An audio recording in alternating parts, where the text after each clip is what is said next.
Welcome to Blooming Wand, your home for grounded spiritual content. I'm Emily O'Neill, evidential psychic medium, intuitive healer, and coach. And on today's episode, we're going to talk about the connection between trauma and spiritual abilities, the science behind mediumship and healing.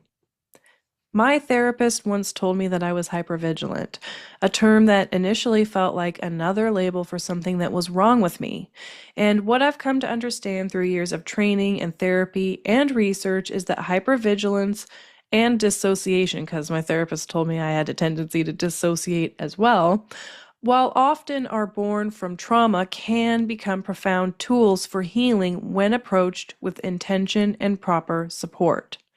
Like many of my clients and mentees, I learned early to scan environments for safety, to sense what others couldn't see, and to retreat into imaginative realms when reality became overwhelming. These weren't character flaws.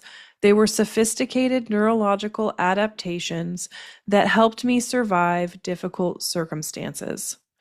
Carl Jung recognized this phenomena as differentiated perception, a rare psychological ability to perceive unconscious patterns and hidden emotions that most people miss. And Jung observed that individuals with this capacity can sense lies, feel the underlying atmosphere of a room, and detect psychological dynamics that others remain unaware of. However, Jung also noticed the double-edged nature of this gift or skill.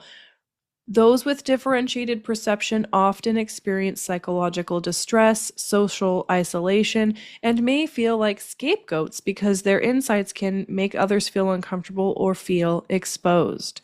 And Jung proposed that this ability could either destroy a person or lead to transformation through the individuation process. So, learning to distinguish one's own psychology from absorbed content and integrating one's shadow aspects become really important here. When I learned about differentiated perception, which was kind of by accident, I hadn't thought about it in a long time, probably since college when I took psychology classes, but I really related to it. I remember being a little person and picking up on lots of things. And I remember adults saying, "How does she know that?" Or "Emily seems to be picking up on a lot," but they just left it at that. And I know that as I kind of got older, particularly in my teen years, I remember knowing things that people didn't tell me. And then I would say something not realizing I knew it without them telling me, and it made people really uncomfortable.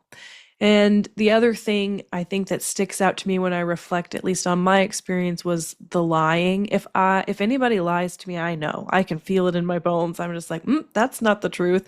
And as a younger person, I might have just said that out loud, like, well, I don't think that's true. But now I know that that's not always an appropriate thing to do. So I think I probably made people uncomfortable when I was a younger person, and I probably do it sometimes now, but I try to be a little bit more aware of when I'm picking up on things and what I do with that information. And a lot of times I have to tell myself this: just because I know something doesn't mean I need to say something or do something with that information. I can know it, acknowledge it, and just move on with my day.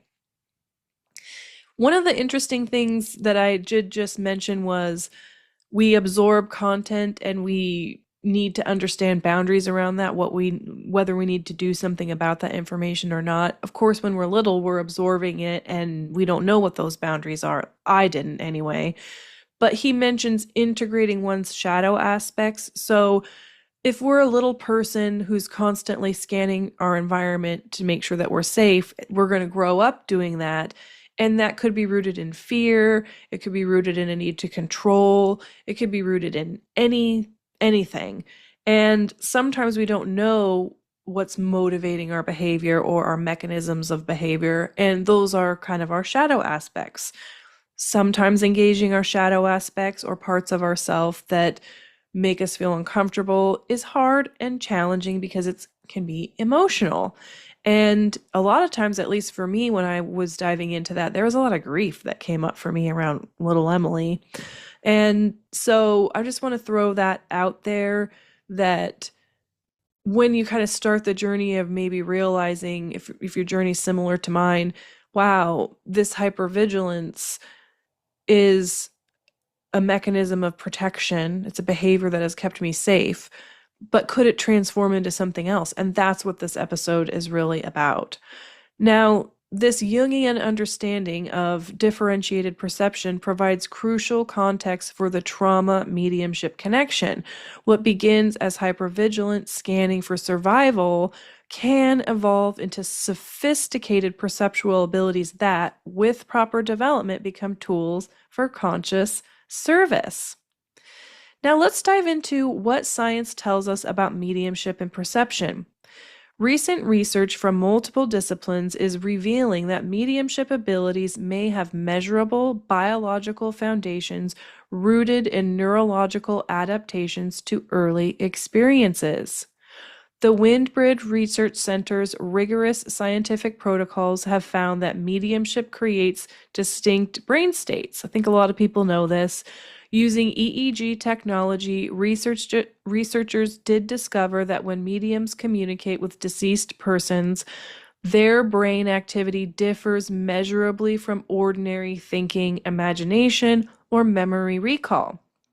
And the brain shows simultaneous activation in some areas and decreased activity in regions associated with, you guessed it, analytical thinking, consistent with dissociative states where survival systems remain alert while cognitive filtering decreases. Fascinating. Another Windbridge study examining the health correlates of mediumship found that the mediumship process itself does not cause the health issues sometimes seen in medium populations. Instead, researchers proposed an alternative model addressing the relationship between childhood trauma and physical illness, suggesting that early trauma, not mediumship practice, no, not practicing as a medium, underlies these health patterns.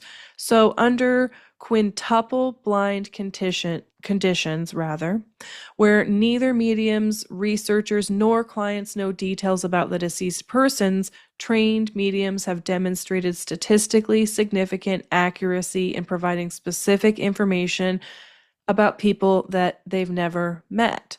So all of that to say is that some people noticed that when they were looking at medium populations, they had certain health issues. And they were wondering, does the practice of mediumship cause those health issues or not? And I think more than likely, and this is what they're studying more about, is mediums come into practicing mediumship maybe because of their early childhood experience and because they've got this extrasensory ability from scanning their environments for safety that they can transform into mediumship, and that the work itself doesn't make anybody sick. And I know that people have often asked me if my work drains me or is hard on me physically, and my answer to that is no, but life does. Like regular life does that to me, but usually my work leaves me feeling uplifted, connected, supported, and loved. Now, moving on, contemporary neuroscience reveals that early trauma creates lasting changes in brain structures and function. And the National Institute of Mental Health's research on developmental trauma shows that childhood adversity alters neural pathways related to threat detection, emotional regulation, and sensory processing. And these adaptations, while protective in dangerous environments, can become assets when consciously developed. So cool. Now, Dr. Bessel van der Kolk's work on trauma and the body demonstrates how hypervigilance and dissociation develop as sophisticated survival mechanisms, and his research shows that individuals with trauma histories often develop enhanced abilities to read environmental cues, detect subtle emotional changes in others, and access non-ordinary states of consciousness. So Bessel van der Kolk wrote The Body Keeps the Score. I personally found that book difficult. I have not gotten through it. I don't know if I want to. It's just dense, and sometimes it was kind of triggering to me. But there are other books like The Body Never Lies, My Grandmother's Hands, and I'm sure if you look those books up, some other recommendations will come up too that I felt were a lot more accessible, and I really connected with those works. So I'm kind of offering them up because I know Bessel van der Kolk gets a lot of attention these days, and um, that's great. But there are other resources out there too. I swear every time I look at the New York Times book review, The Body Keeps the Score is always on the bestseller list, or very, very often is. And that's a little side note. My favorite thing to read is the New York Times book review because that's how I learn about new books. Anyway, moving on to a kind of another person who studied this is Dr. Elaine Aron's research on sensory processing sensitivity reveals that approximately 20% of the population possesses heightened sensitivity to environmental stimuli. And she calls this HSP. So highly sensitive people show increased activity in brain regions associated with awareness and empathy and processing subtle information. And many mediums and intuitives test as HSPs, suggesting a neurological basis for enhanced perceptual abilities. Now, research in consciousness studies shows that dissociation exists on a spectrum from pathological fragmentation to adaptive, controlled states. And studies published in the Journal of Trauma and Dissociation demonstrate that individuals can learn to consciously access dissociative states for therapeutic and spiritual purposes when proper training and integration occur. And Dr. Colin Ross's research distinguishes between pathological dissociation, so fragmented and distressing states, and healthy dissociation, integrated and purposeful states. So I think that's really cool. I didn't do a deep dive into Dr. Collins' work yet. I've read it at a very high level, but it sounds really interesting. And this aligns with like meditation research that shows advanced practitioners can intentionally alter consciousness states for specific outcomes. Obviously, this also makes me think about shamans, drumming, trance states, and how for a long time in human history, humans have used altered states for spiritual practices, for communication with the dead, to receive information, and they don't necessarily always have to use any kind of substance to enter into that altered state. We can do it. Well, I do it all the time when I'm giving readings. I drop myself into this state that's kind of liminal. It's not awake, it's not asleep, and I'm talking and I'm communicating, but I'm also processing and giving information. So we can train ourselves to do this. I think that's kind of one of the things that's clicking for me. The next thing I want to talk about is an anthropologist's work. And this was something that I found very fascinating. It kind of touches on something that I just said. So, anthropologist Rebecca Seligman's groundbreaking fieldwork in Salvador, Brazil, studying spirit possession in the Afro-Brazilian religion Candomblé, and that's Candomble, provides a cultural framework for understanding how trauma-based dissociative abilities can become sources of healing rather than distress. And her research shows that within supportive religious or spiritual communities, individuals interpret their internal distress and dissociative experiences as a spiritual calling. And through kind of self-transformation, what Western medicine might pathologize becomes a pathway to meaningful service as a religious authority or spiritual authority. And this healing occurs not just mentally, but through embodied ritual practices that create new ways of experiencing the body and the self. And Seligman's work demonstrates that cultural context is so crucial, and that what is considered pathological in one culture can be a source of healing and positive transformation in another. And this makes me think about my people and my ancestors and where they came from.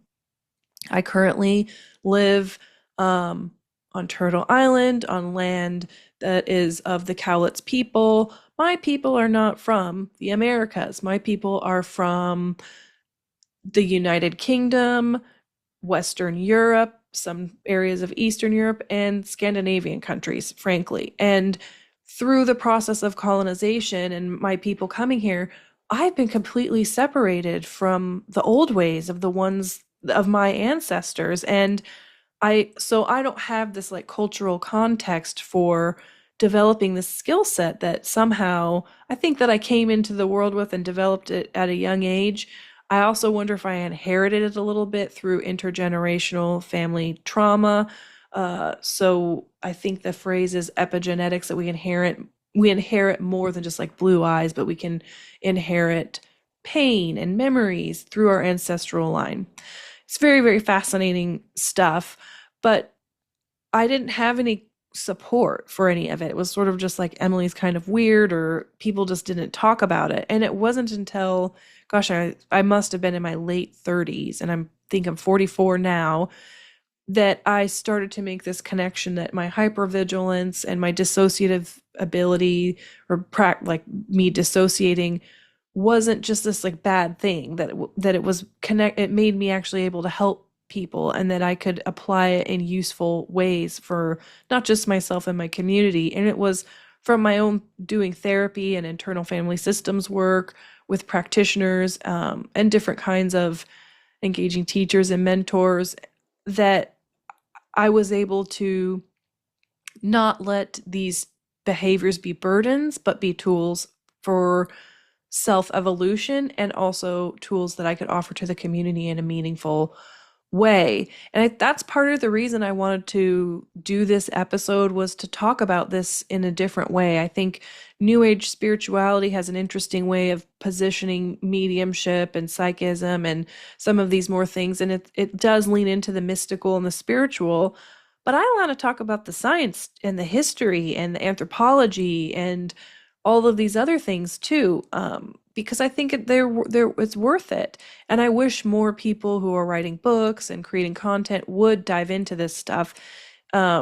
It's a lot of information, but we don't have to digest it all at once. We can do it in pieces and over time. I mean, it took me a long time to write this out and like bring this all together in a way that I could share it with you. And if I'm being honest, I'm still processing it. And maybe we can do some of that together. So I wanted to talk about my journey from kind of survival skills to creating a conscious practice, and offering my skills to the world and to my community.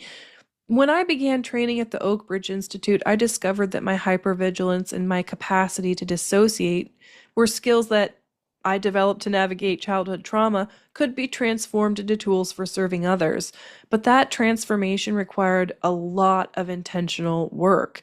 And I have to say that there's some privilege around my ability to be able to do that work.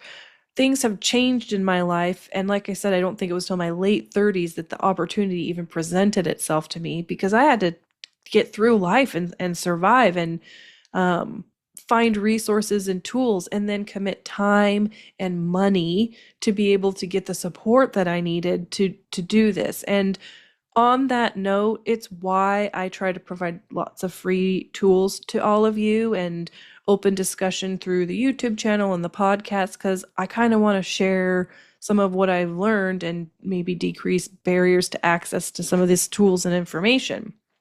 So I just want to say that really quick. But over 3 years of intensive training, combined with 2 years of therapy and internal family systems therapy, I learned to work with these abilities from a place of healing rather than reactivity. And the hypervigilance that once kept me constantly scanning for danger now helps me attune to subtle energetic information. And the dissociation that once took me off into magical realms for escape now allows me to access non-ordinary states of consciousness for spiritual communication. And the key difference is consciousness and integration. Rather than these abilities operating automatically from unhealed places, I now engage them intentionally from a foundation of self-awareness and emotional regulation. And in my mentoring program, I work with many individuals who, like me, have discovered that their hypervigilance and dissociative capacities can become gifts when properly developed. And the process involves several crucial elements supported by current psychological research. Following van der Kolk's research on trauma in the body, I emphasize that spiritual bypassing, so using spiritual practices to avoid dealing with our psychological wounds, can be harmful to both practitioners and their clients. And before developing mediumship abilities, individuals need to understand their own trauma responses and develop healthy coping mechanisms. And the HSP research, so the highly sensitive person research, shows that many people with mediumistic tendencies are already processing more environmental information than the average person. And without proper boundaries and self-regulation skills, this can lead to overwhelm rather than conscious ability. Following Rebecca Seligman's anthropological research, I found that supportive community is essential for healthy transformation. Seligman's work shows that within accepting cultural frameworks, individuals can reinterpret their initial distress and dissociative experiences as spiritual gifts rather than a pathology. And this self-transformation process occurs through community support, meaningful frameworks, and specific practices that help individuals embody new ways of being. And in my mentoring work, I create similar containers where people can safely explore and develop their abilities. The skills I teach directly address Jung's individuation process, distinguishing self from other by learning to recognize when you're feeling your own emotions versus absorbing others' feelings, which is essential for both our mental health and accurate spiritual work. Shadow integration by working with the wounded parts of the self that develop to hypervigilant and dissociative responses. Conscious perception by transforming automatic trauma responses into intentional, differentiated perception, and embodied presence by moving from dissociation as escape to conscious states of expanded awareness. And I want to say that current neuroscience shows that focused practice can rewire our trauma responses. The training includes somatic practices for learning to inhabit the body consciously rather than automatically dissociating. Boundary work, you guys know I love boundary work, for developing energetic and emotional boundaries while maintaining openness to spiritual information, and grounding techniques for staying present and regulated while accessing expanded states of consciousness, and integration practices for processing spiritual experiences through psychological frameworks. And I think what we've talked about today is both, what's emerged is from both the scientific research and lived experience is a nuanced understanding that mediumship abilities often develop from neurological adaptations to trauma, but they can become tools for profound healing when approached consciously and ethically. And the Brazilian mediumship research found that experienced practitioners and supportive communities show better mental health outcomes than control groups. And this suggests that when trauma-based abilities are transformed through proper training and community support, they can contribute to the well-being of not just the individual, but to the community rather than distress. And I want to close with saying, if you recognize yourself in any of this, if you've always been hypervigilant, if you found refuge in dissociation, if you sense things that others don't, know that these aren't pathologies to be cured, but potential gifts to be consciously developed in ways that feel good and right to you. And the path forward from survival to service requires dedication, proper training, and ongoing self-work. But as both research and experience demonstrates, it's possible to transform our deepest wounds into our greatest sources of strength, not through spiritual bypassing, but through the integration and healing and conscious development. I wonder how this is connecting with all of you who are watching or who are listening. Do share. I love to hear from you. Drop a comment, shoot me an email at emily@bloomingwand.com. And remember, I do have not just the podcast and the YouTube channel to support you, but I have freebies on my website, some worksheets around boundaries, discovering what's essential, understanding your limiting beliefs. There is a blog that pairs with all of the worksheets. So if you're going to do this stuff on your own time and in your own way, you can refer to those at any time, and they're all free. And it's important to me that if I'm going to share this information, that we can pair it with some practical tools that maybe you can try on and see if they work for you. And you know what I say, Journaling can never hurt. If you're feeling like, wow, I see myself, I feel myself in this episode, I know that experience. I've experienced it, I felt it. Get your journal out and write about that. There's probably some pain or grief that comes around not being understood or seen. And you can show up for yourself through a consistent journaling practice. I always tell people, don't ever underestimate the power of pen to paper. So, in the meantime, take good care of yourselves, get those journals out, and I'll see you soon.